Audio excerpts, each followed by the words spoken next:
Hello students, welcome to Ahmad competitive classes. मैं आपका तहे दिल से स्वागत करता हूं हमारे इस चैनल पर, जहां पे हम कॉम्पिटिटिव एग्जाम्स की प्रिपरेशंस करते हैं और आपको डिटेल्ड में इसको हम सॉल्व करके बताते हैं कि क्या क्वेश्चंस में कैसे क्वेश्चंस आते हैं। यूपीएससी हुआ, ओपीएससी हुआ, रेलवेज हुआ या फिर बैंकिंग में एग्जाम्स में हुआ, जितने भी कॉम्पिटिटिव एग्जाम्स होते हैं उनमें कहीं ना कहीं ये क्वेश्चंस आते ही आते हैं। तो आज हम शुरू करते हैं हमारा जो पहला चैप्टर है हिस्ट्री रिलेटेड, जिसमें हम पहले आज पढ़ेंगे एंशिएंट हिस्ट्री के बारे में। तो सबसे हमारा पहला सवाल जो है, तो शुरू करते हैं बिना किसी देरी के। जो पहला सवाल है, the credit of the discovery of the first palaeolithic in India which open the field of prehistory studies in the country goes to. तो इसमें हमारे चार ऑप्शंस दिए हैं और हमको पहला सवाल जो किया हुआ है उसने ये सवाल किया है कि the credit of the discovery of the first palaeolith in India which opened the field of prehistoric studies in the country goes to whom? So Paleolithic means the meaning of Paleolith is stone tool. It means a stone tool which were used in the prehistoric times. मतलब क्या है? जो पैलोलिथ है, पैलोलिथ किसे कहते हैं? एक पत्थर का औजार जो कि प्रीहिस्टोरिक टाइम पे चलता था और उसको फर्स्ट डिस्कवरी किसने किया और उसका क्रेडिट किसको जाता है, तो हम उसके बारे में आज सॉल्व करेंगे। तो इसका सही जवाब जो है Robert Bruce forty. Robert Bruce forty was the person behind the credit of the discovery of the first पैलेलिथ in India. Okay, तो यहाँ पे क्या लिखा है इसके बारे में हम डिटेल में थोड़ा समझते हैं। Robert Bruce forty was a British geologist. Okay, वो एक ब्रिटिश जियोलॉजिस्ट थे Robert Bruce forty, and archaeologist who conducted geological surveys of pre historic locations in India for the geological survey of India. तो इनका काम क्या था? Robert Bruce forty जो थे वो एक ब्रिटिश जियोलॉजिस्ट भी थे और एक आर्कोलॉजिस्ट भी थे। तो वो क्या करते थे, इंडिया में प्री हिस्ट्रिक लोकेशंस पे, pre historic locations in the sense क्या, जैसे कि जहां जहां पहले हिस्ट्री तो ऑब्वियसली हर जगह क्रिएट हो चुका है, एवरीथिंग इज हिस्ट्री। अभी जो मैंने पढ़ाया आपको, जो हम पहला सवाल शुरू किए या फिर जो मेरा इंट्रोडक्शन था, वो भी हमारा हिस्ट्री ही है। ठीक है, तो हम जो इनका काम क्या था, ये प्री हिस्ट्रिक लोकेशंस जाके इंडियाज के वो सर्च करते थे, रिसर्च करते थे, किसके लिए? जियोलॉजिकल सर्वे ऑफ इंडिया के लिए। ओके फाइन, सो हम चलते हैं अब अपना नेक्स्ट क्वेश्चन पे। From which of the following regions the remains of Paleolithic, Mesolithic and Neolithic cultures have been found in a sequence? तो ऐसा कौन सा जगह है, रीजन है, जहां पे रिमेन्स ऑफ, मतलब जो कि पैलेलिथिक एज का, मेसोलिथिक एज का और नियोलिथिक एज का कल्चर्स के जो कि कुछ कुछ एविडेंस मिले हैं, वो भी क्या have been found in a sequence. So there are four options for it: Kashmir valley, Krishna valley, Belan valley and Godavari. तो जहां पे ये पुराने पैलेलिथिक एज के, मेसोलिथिक एज के और नियोलिथिक एज के जो कल्चर्स के रिमेन्स मिले हैं हमें, वो कहाँ मिले हैं? Belan valley. So the correct answer is Belan valley. In the Belan valley, Uttar Pradesh, all the three phases, the palaeolithic, the mesolithic and the neolithic have been found in a sequence. तो हमारा सही जवाब होगा बेलन वैली। तो ये जो क्वेश्चंस हैं, ये क्वेश्चंस हमारे यूपीएससी, सिविल सर्विसेज, फिर आपके जो एसएससी के एग्जाम्स के लिए बहुत फायदेमंद होते हैं, बहुत फायदेमंद। ये सब क्या होता है? बेसिक्स क्वेश्चंस होते हैं जो कि आते ही आते हैं। तो हमको ज़्यादा फोकस किस पे करना चाहिए? हम हर चीज़ को हम डिटेल से याद रखेंगे, जिससे कि हमको इन फ्यूचर अगर ये क्वेश्चंस आते हैं तो हम उसको सॉल्व कर सकें और हम अपना सपना पूरा कर सकें। क्योंकि हमें अभी आप और मैं यहाँ क्यों बैठे हैं? ताकि हम पढ़ें, हमको कुछ नॉलेज मिले, जिससे कि इन फ्यूचर अगर ये सवाल आती है तो हम उसको अटेंड करें। अटेंड तो कर लेंगे, पर उसके अगर डिटेल्स हमको नहीं पता होगा तो उससे क्या मतलब होता है कि हमारे मेमोरी में सिर्फ आंसर्स फिट हो जाएंगे, बट जो उसका, जो हमको जिस रिलेटेड से आंसर है वो हमको पता नहीं चल पाएगा। ठीक है, तो हम चलते हैं अगले क्वेश्चन पे। So our next question is the earliest evidence of agriculture in Indian subcontinent has been obtained from. तो ये क्वेश्चन क्या पूछ रहा है? अर्लीस्ट एविडेंस, जो सबसे पुराने एविडेंस एग्रीकल्चर के इन इंडिया सब कॉन्टिनेंट कहां पे मिला है हमें? Mehrgarh is the correct answer, Mehrgarh.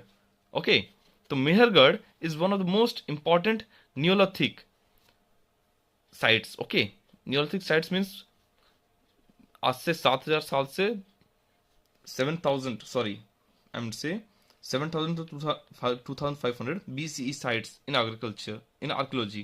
It lies on the Kachi plain of Balochistan, Pakistan. Okay, it is one of the earliest sites with evidence of farming and herding in South Asia. Okay, हमारे जो Indian सब continent है, तो Asia, south Asia continent में हमको उसको evidence मिला हुआ है। तो the correct answer is Mehrgarh is the correct answer.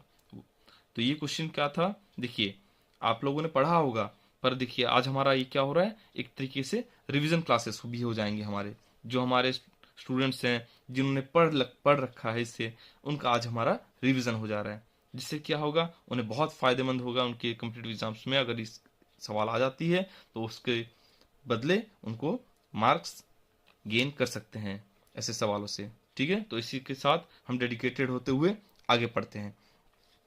So next question, Robert Bruce फुटी। देखिए अभी हम लोग पहला सवाल में ही हमको फर्स्ट क्वेश्चन जो था रॉबर्ट ब्रूस के बारे में ही था।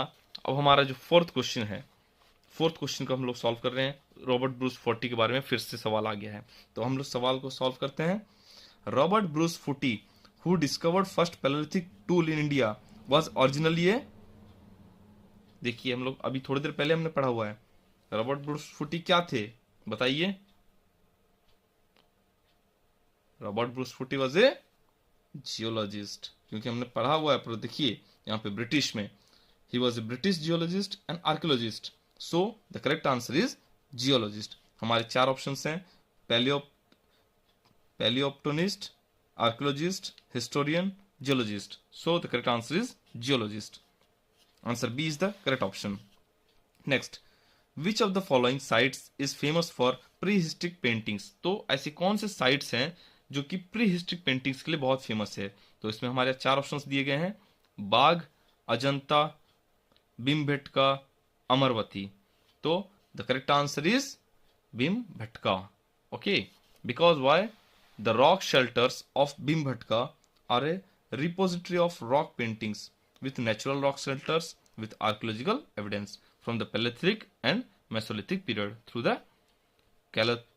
Chalcolithic to the medieval period। मतलब इसका मतलब क्या है, देखिए जो भीमबेटका में है, भीमबेटका साइट्स है, the rock shelter of Bhimbetkas are a repository of rock paintings within natural rock shelters. मतलब क्या था, जो पहले के लोग रहते थे रॉक शेल्टर्स में इन द सेंस केव्स, उसमें जो रहते थे, उसमें जो पेंटिंग्स मिले थे वो कहाँ मिले थे, the famous sites for famous prehistoric paintings were Bhimbetka.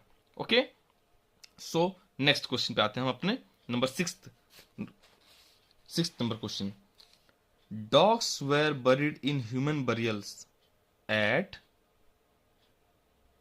Ancient history का क्वेश्चन है, देख रहे हैं, यहां तक कि माइन्यूट से माइन्यूट क्वेश्चंस भी आ सकते हैं हमारे OPSC, UPSC, railways, competitive exams में कहीं पे भी आ सकते हैं। तो हम उसके बारे में अब आगे बढ़ते हैं। तो इसमें क्या पूछ रहा है हमको कि dogs were buried in human burials, कहां पे, at Gufkral, Burzahom, Martand, Mehrgarh. So the answer is, correct answer is Burzahom. अच्छा, अब ये बरजहोम क्या है, Burzahom was the first Neolithic site to be discovered in Kashmir. Okay, तो ये साइट कहाँ मिला हुआ है, कश्मीर के लोकेशन पे मिला हुआ है बरजहोम, जहां पे क्या करते थे वो लोग, ह्यूमन बरियल्स में dogs were buried. After the excavation many burials of this phase were discovered, usually under house floors और इन द कंपाउंड्स, मतलब कंपाउंड एरियाज में या फिर हाउस फ्लोर्स में भी मिले थे। Apart from human burials, animals were sometimes buried along with humans or in separate graves। so इसमें क्या कहता है ये कि apart from human burials मतलब क्या, जो कि इंसान के लाशों को जो डालते हैं हम लोग, जिसको बोलते हैं कब्र, ठीक है, Graves, you can say it Graves. तो ह्यूमन बरियल्स, उसके साथ क्या मिला हुआ है, एनिमल्स वर समटाइम्स बरीड, उसके साथ साथ एनिमल्स को भी हम उसमें दफना देते थे। along with humans or in separate graves। Either उनको सेपरेट ग्रेव्स दिया जाता था या फिर उसको क्या करते थे, उसी ग्रेव के साथ में एनिमल्स और जो उनका हो सकता है वो उनका पेट एनिमल हो, पेट एनिमल को साथ में दफना दिया जाता होगा। तो उसी के रिलेटेड है ये। The buried animals are domesticated animals like dog, sheep and goats. तो देखिए वही मैं जो बोलने वाला था लगभग वही आ गया। जिससे क्या होता है कि हम अफेक्शन हो जाता है हमको एनिमल्स से। तो वो जैसे कि उस टाइम पे भी होगा ऑब्वियसली अफेक्शंस, नो डाउट वो डोमेस्टिकेटेड एनिमल्स होंगे, पर उनके लिए भी तो प्यार होगा ना जानवरों के लिए अपना। तो जैसे कि जिसका डॉग होगा तो डॉग के साथ उसको बरी कर दिया जाता होगा, शीप होगा तो शीप के साथ, गोट्स होगा तो गोट्स के साथ भी। तो हम उससे हमको मतलब नहीं है, हमारा मेन मुद्दा है हमको हमारा टॉपिक समझना है। तो हमारा टॉपिक क्या है, dogs were buried in human burials at Burzahom. याद रहेगा आप लोगों को? कमेंट सेक्शन में अगर याद रहता है तो हाँ बताइएगा।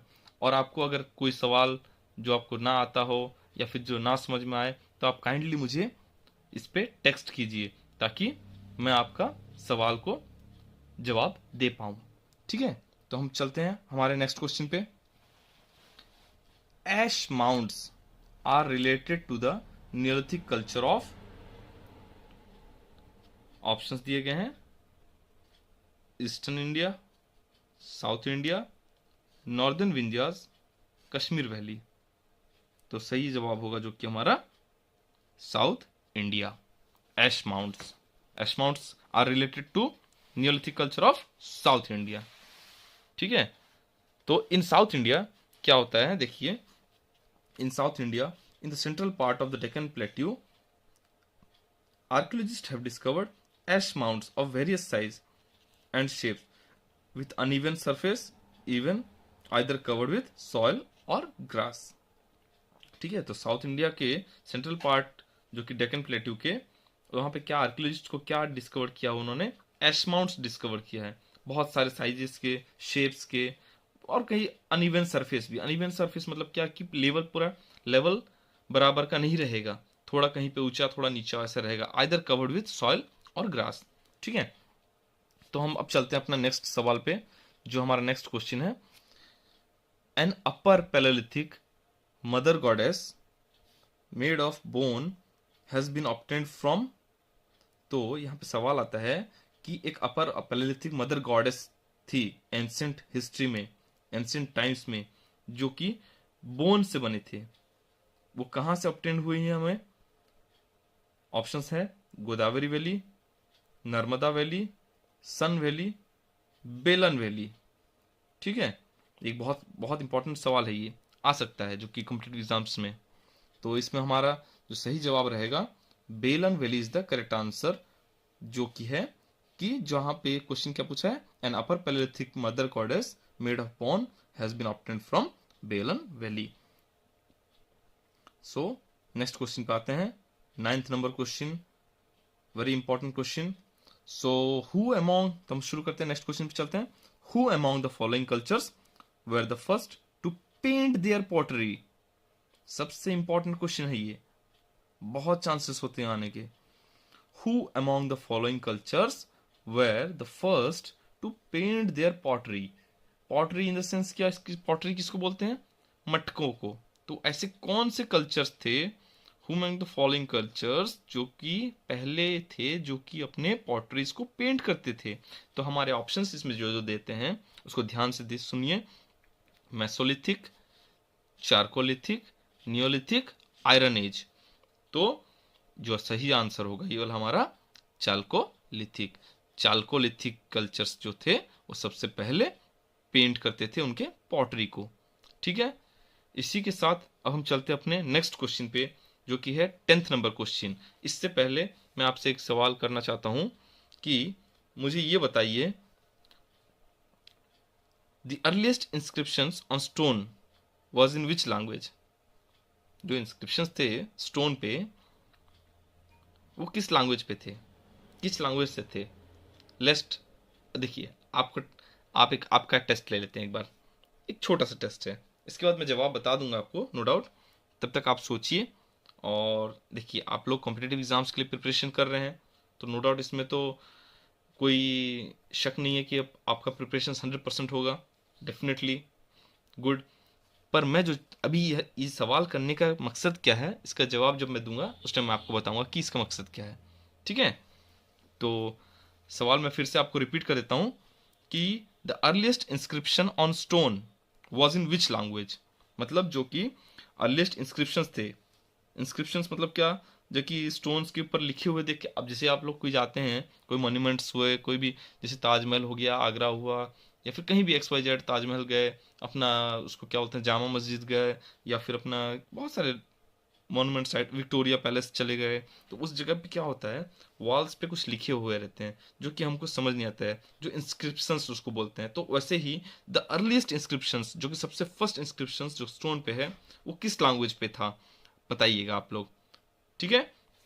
ओके, तो हम लोग चलते अपने नेक्स्ट क्वेश्चन पे चले। तो 10th नंबर क्वेश्चन जो है, which of the following sites has yielded the cultural remains from Neolithic to Harappan period. देखिए, यूपी PCS क्वेश्चन में ये आ चुका था, तो हमारा क्वेश्चन है, फिर से पढ़ लेते हैं एक बार। Which of the following sites has yielded the cultural remains from Neolithic to Harappan period, और हमारे ऑप्शंस दिए गए हैं, अमरी, मेहरगढ़, कोटदीजी, कलिबंगन। तो हमारा सही जवाब है मेहरगढ़। और आप लोग चाहें तो ये जो क्वेश्चंस हैं, ये क्वेश्चंस को आप नोट डाउन करें, विद आंसर्स नोट डाउन करें, ताकि इन फ्यूचर जब आपको रिवीजन करना पड़े तो आपको दिक्कत ना हो। रिवीजन्स के लिए बहुत आसानी से आप रिवीजन कर पाएंगे, बहुत माइंडफुली आप रिवीजन कर पाएंगे, आपको टाइम भी वेस्ट नहीं होगा कि हमारा ये आंसर्स क्या है, क्वेश्चंस क्या है, खोजना नहीं पड़ेगा। सबसे बेस्ट प्रैक्टिस होगा आप नोट डाउन कर लें। नोट डाउन करने से बेनिफिट क्या है आपका, पहला चीज़ तो आपका राइटिंग सुधरेगा, इसमें आपका राइटिंग बढ़ेगा। इसमें जिनके राइटिंग्स बहुत ख़राब है उनका राइटिंग्स, जिनके राइटिंग्स अच्छे हैं उनके लिए कोई दिक्कत नहीं है, वो सिर्फ नोट डाउन कर लें, उनको well and good, very good बोल सकते हैं हम। क्योंकि देखिए, उनको सिर्फ नोट डाउन करना रहेगा, रिविजन्स करने रहेंगे, जिनसे उनको क्या होगा, उनके कॉम्पिटिटिव एग्जाम्स के लिए बहुत बेनिफिट रहेगा, बहुत फायदेमंद रहेगा। क्यों? क्योंकि ये सब क्वेश्चंस आते रहते हैं। एक सब क्वेश्चंस हमारे एंशिएंट हिस्ट्री के क्वेश्चंस, प्राय क्वेश्चंस में कुछ ना कुछ आते ही रहते हैं। तो हम आते हैं नेक्स्ट क्वेश्चन पे, जो कि हमारा 11 number question. 11th number question में क्या दिया है, चलते हैं। Earliest evidence of rice cultivation in the Ganga valley has been found at. तो earliest evidence of rice cultivation, rice cultivation का गंगा वैली में कहाँ पे मिला था, कौन सी जगह पे।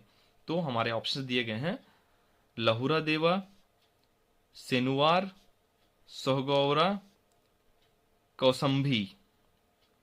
तो सही जवाब है लहुरा देवा, जो कि उत्तर प्रदेश में है। Okay, from the earliest evidence of rice cultivation is found from Lahuradewa village of Sant Kabir Nagar of UP, Uttar Pradesh. तो ये जो हमारा जो पहला एविडेंस है, earliest evidence of rice cultivation है, जो गंगा वैली में है, वो कहाँ मिला हुआ है हमें, लहुरा देवा, ठीक है। तो हम चलते हैं नेक्स्ट क्वेश्चन पे।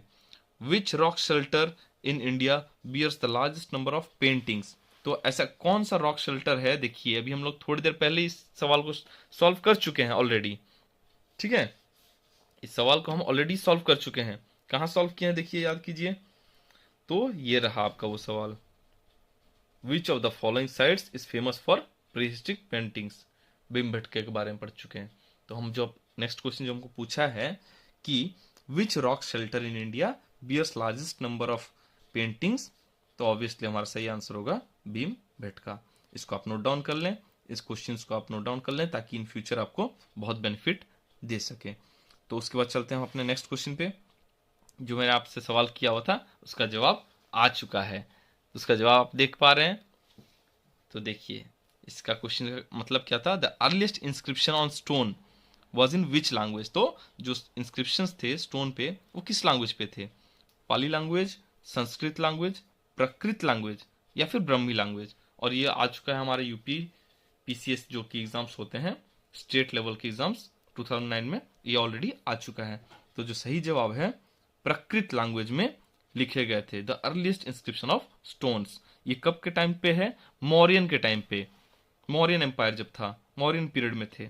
The earliest inscription of stone were in Prakrit language and they are of Mauryan period. Among this are the ancient one is of Shahgaura, तमरालेक, और जो which has been excavated from Gorakhpur district. तो गोरखपुर डिस्ट्रिक्ट से हमको ये जो सबसे फर्स्ट अर्लीस्ट इंस्क्रिप्शन जो मिले थे स्टोन के, वो कहाँ से मिले थे? हमें गोरखपुर से मिले थे। कहाँ के थे? कौन सी लैंग्वेज के थे? प्राकृत लैंग्वेज के थे। ठीक है, समझ में आ गया आप लोगों को? चलते हैं नेक्स्ट क्वेश्चन पे। तो the 3 age system, okay, 3 age system, stone, bronze and iron. Stone age obviously हम लोग तो जब बचपन में आप और हमने पढ़ा हुआ है, जो क्या थे? 3 स्टेज हैं, 3 एज कहा जाता है, जिसे कि हम कहते हैं स्टोन एज, ब्रोंज एज और आयरन एज। फ्रॉम, तो इसमें क्वेश्चन क्या पूछ रहा है? The 3 age system, stone, bronze and iron from the collection of Copenhagen museum was coined by whom. तो इसमें आपको ऑप्शंस क्या क्या देते हैं? Thomson, Lubbock, Taylor, Childe. तो सही जवाब है हमारा Thomson is the correct answer. Okay, the 3 age system was initially developed by C.J. Thomson. So the credit goes to C.J. Thomson. So आज के लिए ये 14 क्वेश्चन ही हम आज सॉल्व करते हैं। अब नेक्स्ट क्लास के लिए आप और मैं आज का क्लास यहीं समाप्त करते हैं, और नेक्स्ट क्लास के लिए हम लोग शुरू करेंगे कल। ठीक है, तो आप लोगों का इंतज़ार रहेगा। आप लोग अपने फ्रेंड्स सर्कल्स में भी ये शेयर कीजिए, ताकि उनको भी मदद हो, उनके भी पढ़ाई लिखाई में बहुत फ़ायदेमंद दे सके ये सवाल। ये सब क्वेश्चंस बहुत इंपॉर्टेंट क्वेश्चंस है, और बहुत सारे ऐसे कॉम्पिटिटिव एग्जाम्स हैं जो कि जिसमें ये सवाल आते ही आते हैं। इनमें से कुछ ना कुछ आते ही ज़रूर हैं। तो आप इस प्रिपरेशंस पे लगे रहें। Best of luck for your preparations, और मिलते हैं हम लोग कल के लिए। मैं एक काम करता हूँ, इसको एक बार और स्लोली आपको दिखा देता हूँ सारे क्वेश्चंस, ताकि आपको ज़रूरत पड़े तो आप इसको नोट डाउन कर सकते हैं। ठीक है, ये 1 number question, second, third, fourth, fifth, sixth और अपना 7th। तो दोनों क्वेश्चंस एक साथ आ जाएंगे। ठीक है, तो मिलते हैं फिर कल के लिए एक नए चैप्टर के साथ। आज हमने पढ़ा है एंशिएंट हिस्ट्री के बारे में, कल हम कुछ और टॉपिक्स के बारे में पढ़ सकते हैं। ठीक है, जैसा आप लोग रेकमेंड करेंगे उसके ऊपर वीडियोस बनाएंगे, और उसके बाद आपको डिटेल एक्सप्लेनेशंस देंगे। अभी तो मैंने सोचा हुआ है एसएससी का जो CGL आता है, कंबाइंड ग्रेजुएट लेवल्स, उसको रिलेटेड भी हम सॉल्व करेंगे। कुछ मैथमेटिक्स के नंबर्स भी सॉल्व करेंगे, कुछ अपने हिस्ट्री के बारे में पढ़ेंगे, कुछ ज्योग्राफी के रिलेटेड पढ़ेंगे, ताकि हमारे सब सब्जेक्ट्स इसमें कंप्लीटली हम कैप्चर कर सकें, और हमें हमारे जितने भी कॉम्पिटिटिव एग्जाम्स हैं बहुत इजीली हम लोग उसको दे सकें, और हम लोग एग्जाम्स को क्लियर कर सकें। So best of luck guys, मिलते हैं नेक्स्ट वीडियो में। तब तक के लिए अपना ख्याल रखिए, और bye bye, best of luck.